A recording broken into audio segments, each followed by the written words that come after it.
Barselona endi rasman bu borada Real Madridga yetib olishi mumkin. Qanday qilib deysizmi? To'g'ri, Barselonada dinozavrlar davrida yutilgan 15 ta Chempionlar Ligasi yo'q.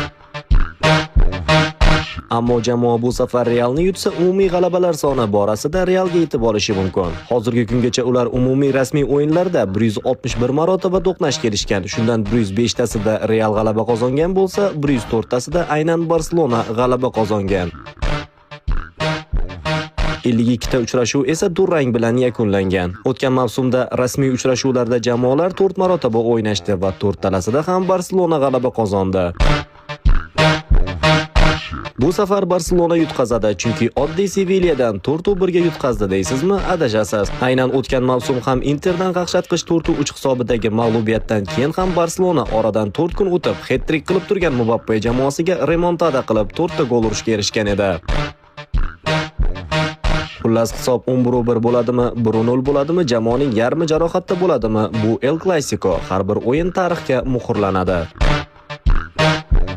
Siz esa ushbu tarixiy uchrashuvni biz bilan birgalikda O'zbekistondagi Barselona muxlislari bir nuqtaga to'plangan manzilda jonli efirda Tekinga Clasico'ni tomosha qilishingiz mumkin. Buning uchun hoziroq profilimiz biosida link ko'rsatilgan Barselonalikmiz Telegram kanaliga o'tib olsangiz bas. Hoziroq kanalga o'ting va haqiqiy barselonaliklar safida bo'ling.